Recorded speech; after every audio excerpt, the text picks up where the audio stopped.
Ya, jadi kalau misalnya, oh saya sudah menyatakan tidak mampu, saya sudah menyatakan tidak sanggup. Oke, step awal yang harus Anda lakukan adalah putus semua komunikasi yang terjalin dengan si pinjol. Kalau ini nggak Anda putus, dramanya akan banyak. Anda dapat telepon, Anda ketakutan juga. Dapat WhatsApp, Anda ketakutan. Dapat email, ketakutan. Anda pasti pengen dong untuk menghapus data atau menghilang dari pinjol, atau Anda tidak ditagih lagi, atau misalnya ada orang yang membackup data Anda. Tuhan itu menitipkan masalah samamu bukan untuk kamu mati, tapi untuk kamu satu klik lebih dewasa daripada hari ini. Ya, jadi yo, assalamualaikum warahmatullahi wabarakatuh. Selamat sore buat teman-temanku semuanya, khususnya sudah ada di YouTube Solusi Hutang EB ini. Hati-hati, makanya saya selalu bilangin sama teman-teman semuanya, hati-hati menjelang akhir tahun 2024. Apalagi buat teman-teman yang baru telat-telat bayar, yang baru jatuh-jatuh tempo. Dan habis itu saya juga mengingatkan, apalagi teman-teman hari ini meminjamnya itu di pinjol-pinjol besar seperti pinjol Aku-Laku, seperti dari Kredivo, seperti dari Shopee. Itu Anda sangat diincar. Saya berulang kali menyampaikan itu buat teman-teman semuanya, hati-hatilah, saya bilangin kayak gitu kan. Karena selain Anda menghadapi debt collector, Anda akan menghadapi berbagai hal juga di luar sana, yang mana mereka juga mempunyai kepentingan lain. Salah satunya ini ada curhatan ya.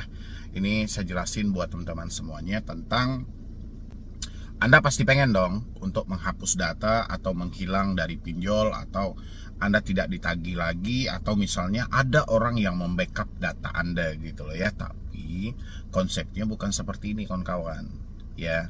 Ini permainan licik sebenarnya gitu loh ya. Anda boleh lihat dulu di sebelah saya ini. Di sini ada salah satu yang curhat sama saya, ya mungkin dia mengalami telat bayar di aplikasi-aplikasi pinjol legal ya. Tapi telat bayarnya ini mungkin masih dikategorikan kemungkinan besar dia masih bisa mendapatkan pinjaman di tempat lain. Makanya dia diarahkan lah gitu loh kan. Di sini dia bertanya ini, "Bang, saya terkena joki pinjol yang meminta fee 40%." Dan inilah bodohnya kita ya. 40% pakai data kita pribadi. Pakai data pribadi nih, pakai data pribadi. Cair 1.400.000 buat mereka, 600 buat kita. Tapi yang secara data, pihak pinjol hanya tahu data kita. Walaupun secara fakta ini dibagi. Habis itu kita dibodohi dengan data kontak ya, dengan dalih kita pakai kontak fake dan segala macam. Nanti saya akan sampai ke sana untuk membahasnya biar teman-teman paham semuanya ya. Habis itu, dan dia juga meminta backup kontak saya. Nah, backup kontak kan. Saya tanya, buat apa kontak saya? Dia jawab buat di backup kalau nanti sebar data. Saya terlalu bodoh untuk mempercayai. Saya serahkan kontak saya kepada dia. Saya takut kontak saya dipersalahgunakan, Bang. Gimana ya solusinya? Oke.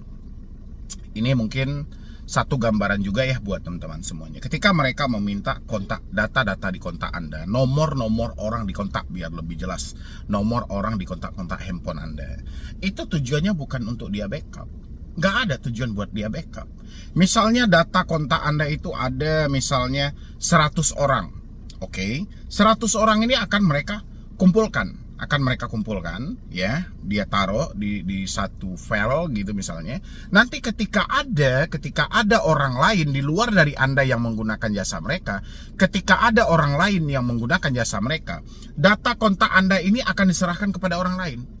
Itulah yang mereka pernah nggak Anda mendapati misalnya ini dikenakan juga ada tarif ya, dikenakan juga Anda 300.000 misalnya gitu kan, untuk amunisi misalnya, bahasa-bahasa yang mereka gunakan. Ini untuk amunisi, kita pakai data kontak fake misalnya gitu kan, tapi nomor kontaknya itu aktif ya dari nomor orang ini. Jadi contoh kayak curhatan Bapak ini, setelah dia menyetujui sistem bagi hasil sebanyak 40%, habis itu si yang pelakunya ini dia pengen kontak Anda serahkan sama kami deh, biar kami backup gitu loh ya. Jadi kontak si Bapak ini nanti akan dikasih lagi kepada orang berikutnya. Kalau ada orang yang mau menggunakan jasa dia juga, kontak si bapak yang telah dia ambil yang katanya mau di backup ini nanti dikirimkan kepada orang berikutnya. Kontak orang berikutnya nanti dipakai lagi ke orang berikutnya. Jadi mereka selang-seling aja gitu loh. Jadi sebenarnya buat teman-teman semuanya, kalau Anda ikutin jasa ini, akan banyak orang yang akan Anda rugikan gitu loh. Ya, akan banyak orang yang diteror. Lebih-lebih nanti Anda mengarahnya ke pinjol ilegal. Udah tahu kan, pinjol ilegal itu adalah sasarannya data-data kontak kita gitu loh. Jadi akan banyak orang yang dikorbankan nanti di sana. Jadi permainan mereka itu, kadang kan Anda berpikir kan, dari mana mereka mendapatkan data kontak fake tapi semuanya aktif. Data kontak ini aktif, ya kan? Tapi tidak ada yang saling mengenal gitu loh. Ya karena data kontak si A dikasih ke si B, data kontak si B dikasih ke si A. Ya, jadi dia barterin. Tapi yang jelas Anda telah merugikan banyak orang. Makanya saya selalu sampaikan, nggak cocok namanya joki-joki hal-hal seperti ini gitu. Lebih kalau saya pribadi sih, perampok online aja gitu loh. Karena memang sejak awal tujuannya merampok dengan dalih untuk tidak membayar. Tapi yang dirugikan adalah Anda yang mau menyerahkan data Anda. Ya. Makanya saya bilangin tadi, sasaran mereka adalah Anda yang sudah mencairkan pinjaman seperti di Akulaku, seperti di Shopee, seperti di Kredivo. 3 pinjol ini kan pinjol besar ini. Pinjol besar ini menjadi patokan bagi pinjol lainnya. Jadi ketika Anda sudah cair dana di Akulaku, kemungkinan pinjol lainnya akan mencairkan tanpa begitu banyak persyaratan dan keribetan yang terjadi. Makanya saya minta hati-hatilah. Dan teman-teman semuanya, kalau sudah seperti ini, saya sarankan kalau memang Anda dikorbankan dalam hal itu, ya coba aja Anda bikin laporan ke pihak kepolisian aja, karena siapapun yang jadi korbannya dia langsung yang melaporkan. Dan untuk teman-teman di luar sana, jangan pernah tergiur dengan jasa-jasa yang seperti ini. Ya, itu real merugikan diri Anda gitu loh. Kalau Anda pengen minjam pinjol, pinjam aja sendiri, nggak ada masalah kok. Ya. Tapi kalau Anda sudah ikut-ikutan dalam hal ini, jadi akan berbeda nantinya. Yang semulanya Anda korban dalam hal itu, akhirnya Anda benar-benar pelakunya. Karena dalam keadaan tidak sadar ada sebuah kesepakatan di awal bahwasanya ini dipinjam bukan untuk dibayar. Ya kan? Oke lah yang Anda pinjam itu pinjol ilegal. Tapi apapun itu, kalau nawaitu di awal itu sudah jelek, hasilnya akan buruk. Jadi jangan keseringan kita menggali lubang yang pada akhirnya kita sendiri yang akan menutupnya. Ya, itu saya ingatkan buat teman-teman semuanya. Dan habis itu dia bilangin di sini, saya tanya buat apa kontak saya, dia jawab buat di backup kalau nanti sebar data. Itu nggak ada. Ya, kan kita bisa logikain. Ngapain harus nomor-nomor kontak kita gitu loh. Kalau dia mau backup, ya udah backup aja. Kan dia tahu nanti, kan dia ada sistem gitu loh. Tapi itu kan cuma pembodohan aja. Jadi sekalian dia mengajak kamu minjol, sekalian juga dia mau menambang data-data kontakmu. Nanti kalau ada lagi orang yang menggunakan jasa dia, nanti data kontakmu dikasih juga ke orang itu. Ya, jadi ketika orang itu juga cair dananya, nanti kontak-kontakmu dihubungi, tapi atas nama orang itu kan nggak saling kenal. Itu aja sih tujuan mereka gitu loh. Jadi kehebatan mereka itu ya memperbodoh orang-orang tadi gitu loh. Jadi data kontak si A dikasih ke si B, data kontak si B dikasih ke si A, dan begitu seterusnya, dibarter semuanya gitu loh. Makanya buat teman-teman, sadarlah, selain kita menghadapi yang namanya debt collector, kita juga menghadapi hal-hal seperti ini juga. Banyak loh yang kayak mana ya, pokoknya hal-hal yang memperbodoh kalau menurut saya gitu loh. Tapi mereka itu, kalau di YouTube ini mereka nggak begitu banyak sih. Kalau di YouTube ya, karena mereka saya perhatikan juga gitu loh, bukan maksud gimana. Saya perhatikan juga YouTube kan tidak semudah dengan aplikasi lainnya gitu loh. Kalau aplikasi lainnya kita bikin potongan-potongan gambar aja bisa viral, bisa booming gitu kan. Kalau di YouTube tidak semudah itu. Walaupun ada video short, ada video panjang dan segala macam, dan orang-orang sangat susah gitu loh. Ya, makanya mereka tidak mendapatkan panggung ada di YouTube. Jadi mereka itu lebih larinya ke TikTok, ke Instagram gitu loh ya. Ini salah satunya aja nih modus-modus penipuannya kan. Sebenarnya masih banyak lagi. Ada juga yang curhat sama saya, dijanjikan cair dana 15 juta, di awal bayar dulu nih 300. Oke? Dan habis itu diminta lagi 500. Ya kan?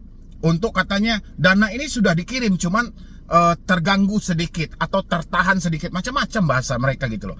Akhirnya orang dalam keadaan tidak sadar, dia udah mulai ragu nih, tapi nggak sadar juga dia kirim lagi 500. Nggak lama minta lagi 1,5. Itu banyak orang yang kena itu. Mereka dengan dalih mereka dari koperasi ini, dari ini bisa mencairkan dari 1 juta sampai 500 juta. Siapa yang tidak tergiur ya kan? Jadi hati-hati buat teman-teman semuanya ya. Oke, next kita lanjutkan ini. Selamat siang Pak, saya mau konsultasi dan cerita, boleh nggak? Boleh ya. Saya adalah galbay pinjol karena tidak mampu bayar. Mohon bantuan solusinya Pak, bagaimana? Karena saya diteror terus Pak, tanya mau mati menghindar semua ini, tapi saya punya anak kecil Pak, saya nggak tega, nggak sejauh itu juga ya, nggak sampai juga harus mati-matian dan segala macam gitu. Jadi buat teman-teman semuanya, kalau memang Anda galbay di pinjol, Anda menyatakan sudah tidak mampu bayar, Anda menyatakan ya, sudah tidak mampu bayar lagi, sudah tidak sanggup bayar lagi, oke.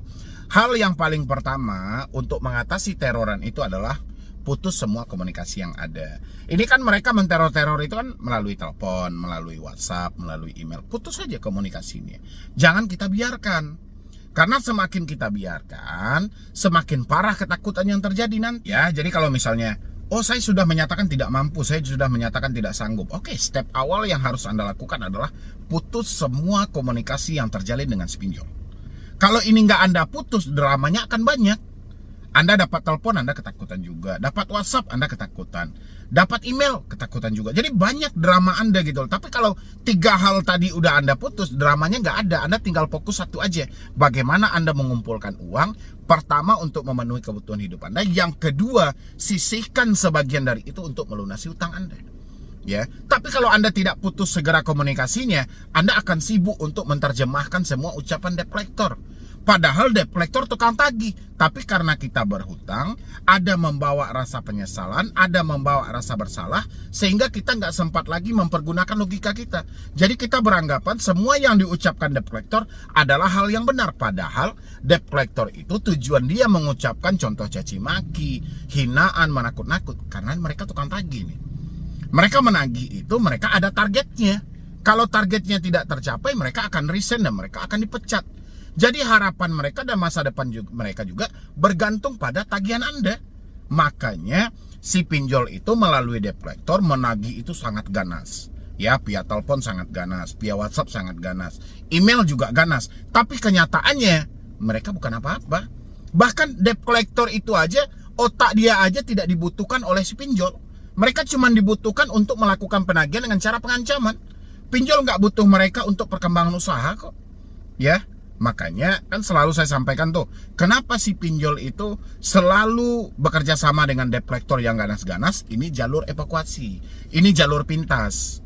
Kenapa si pinjol tidak mau memproses orang ke jalur perdata atau one prestasi? Karena terlalu ribet, terlalu mahal biayanya dan waktunya juga lama. Makanya bekerja samalah mereka dengan debt collector. Selain biayanya murah, debt collectornya bisa di request semau pihak pinjolnya. Misalnya pihak pinjol, saya mau Anda melakukan ini, saya mau Anda melakukan ini. Ya udah, si pinjol, si debt collector, karena mereka butuh, mereka sudah bekerja juga, ya sudah mau tak mau dia mengikutilah semua perintah dari si pinjol. Makanya dari itu buat teman-teman semuanya, kalau menyatakan sudah tidak mampu, daripada panik-panik sendiri, daripada ada rasa penyesalan, rasa bersalah, habis itu singkat pemikiran, wah saya ingin mati aja deh dan segala macam, mendingan putus saja komunikasinya, ya. Mati pun belum tentu menyelesaikan masalah. Jadi ngapain gitu loh. Tuhan itu menitipkan masalah samamu bukan untuk kamu mati, tapi untuk kamu satu klik lebih dewasa daripada hari ini. Ya, jadi usahakan dengan pemikiran yang jernih, pemikiran yang waras kita hadapi, insya Allah badai itu pasti berlalu gitu loh. Ya, itu ya buat teman-teman semuanya. Dan habis itu satu lagi ini mana ini ya?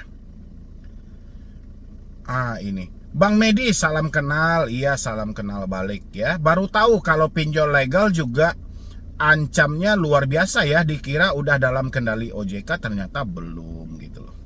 Pinjol legal, pinjol ilegal, konsepnya sama gitu loh. Pinjol itu sebelum dia berstatus legal, sebelumnya mereka ilegal itu. Sebelum mereka mendaftarkan diri kepada OJK, mereka masih ilegal. ya. Karena nggak mungkin mereka daftar dulu, dapat izin dulu, baru mereka beroperasi. Tidak. Mereka beroperasi dulu, nanti baru mereka mengajukan izin. Kan itu kebanyakan pinjol. Makanya trik semasa mereka berstatus ilegal masih dipakailah sampai mereka berstatus legal. Kalau dibilangin, wah pinjol ini sudah OJK, pinjol ini sudah di bawah Otoritas Jasa Keuangan. Oh, bukan berarti dia prosedur. Ya, justru sumber masalah yang paling besar dari pinjol legal ini. Ya, dari pinjol OJK ini, karena mereka merasa sudah dilindungi, mereka merasa sudah terverifikasi, seakan-akan mereka tidak butuh lagi dengan yang namanya aturan OJK. Ditambah lagi mereka tahu selama ini OJK tidak bertindak tegas atas tindakan-tindakan yang dilakukan oleh pinjol legal. Makanya pinjol legal itu lebih ganas gitu loh ya. Tapi buat teman-teman semuanya hampir sama dengan yang saya bahas tadi. Seganas apapun pinjol, kekuatan mereka cuman ada telepon, WhatsApp, dan email ya. Oke teman-teman semuanya, mungkin dari saya cuman itu aja dulu. Mudah-mudahan ini bisa membantu buat teman-teman ya. Intinya jangan pernah tergiur dengan jasa-jasa apapun, dan habis itu jangan terlalu terlena dengan ucapan debt collector. Kita masih bisa mengatasinya dengan cara kita memutus komunikasinya. Dan habis itu jangan perkiraan kita, oh pinjol legal ini baik seperti promosi yang dilakukan OJK ya, pinjamlah ke pinjol legal, ceklah 2L legal dan logis. Padahal legal aja tapi nggak logis gitu loh. Oke, buat teman-teman semuanya, jadi sekian dulu dari saya, Medi Broni. Wassalam.